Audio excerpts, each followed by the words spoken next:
বই পড়ার অভ্যাস বলতে বই পড়ার অভ্যাস ছোটোবেলা থেকে ওইভাবে ছিল না। ছোটোবেলা থেকে খেলাধুলার ভিতর থেকে বড় হয়েছি।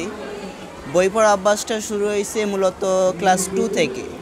তারপরে আর কি আবার একটু ছন্নছাড়া, তারপর আবার ক্লাস 5 থেকে করোনার টাইমটু ঘরে বসে কি করব, সে সময় তো ফোন ছিল না, সে সময় বই পড়ার একটা অভ্যাস তৈরি হয়েছে।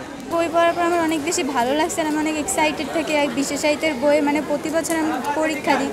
ইন্টারেস্টিং বিষয়টা হচ্ছে যে এখানে বই পড়ার মাধ্যমে কি ভালো হয় সেটা আমরা বুঝতে পারলাম, এবং এছাড়াও আমরা আরও জানতে পারলাম যে বই পড়ার মাধ্যমে যেভাবে জ্ঞান অর্জন করা যায়, আর এছাড়াও এর মাধ্যমে বিভিন্ন দিক থেকে আমরা সাবলীল হতে পারি। সেই থেকে আসছে এবং আজকে আমাদের অনুষ্ঠানটা পুরস্কার পেয়েছে বিভিন্ন মহান ব্যক্তির কাছ থেকে, সেক্ষেত্রে ভালো লাগছে আর কি।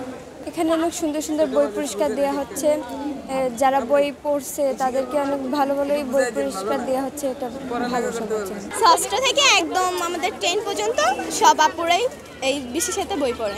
আমি ক্লাস 6 থেকে বিশেষ সাহিত্যের সদস্য, তো এই কয়েক বছরে আমি অনেক পুরস্কার পেয়েছি। আমি আরও বিশেষ সাহিত্য কেন্দ্রের সাথে থাকতে চাই, তাদের সাথে কাজ করতে চাই। তরুণদের মধ্যে যে বই পড়ার যে আমরা পাঠ্যবইয়ের বাইরে কোনো বই পড়তে অনেকে চায় না, এবং অনেক বাবা মাও এটাকে নিরুৎসাহিত করে, কিন্তু বিশ্ব সাহিত্য কেন্দ্র এই ধরনের প্রতিযোগিতার মাধ্যমে এবং তাদের মধ্যে যে একটা প্রতিযোগিতার মনোভাব তৈরি করে যে পুরস্কৃত করতেছে, এটা তাদের জন্য একটা অনুপ্রেরণা। এবং আমরা বইয়ের পাতার মাধ্যমে যে জায়গায় কোনো দিন যেতে পারি না, সেই জায়গায় কিন্তু আমরা বইয়ের মাধ্যমে ওই জায়গায় পৌঁছতে পারি। এবং আমরা যে বিভিন্ন অভিযান করি, অ্যাডভেঞ্চার করি, আমরা কিন্তু প্রথমে বইয়ের মাধ্যমে বই পড়ে কিন্তু ওই জায়গা সম্বন্ধে জেনেছি। এইটি উদ্দেশ্য, যত পড়বে তত তাদের জ্ঞানে লাভ হবে। আমরা মনে করি যে আপাতত এই প্রোগ্রামটায় সারা দেশে আমাদের প্রায় 20,000 ছেলেমেয়েরা কোয়ালিফাই করে, 18,000 স্কুলে এটা চলছে।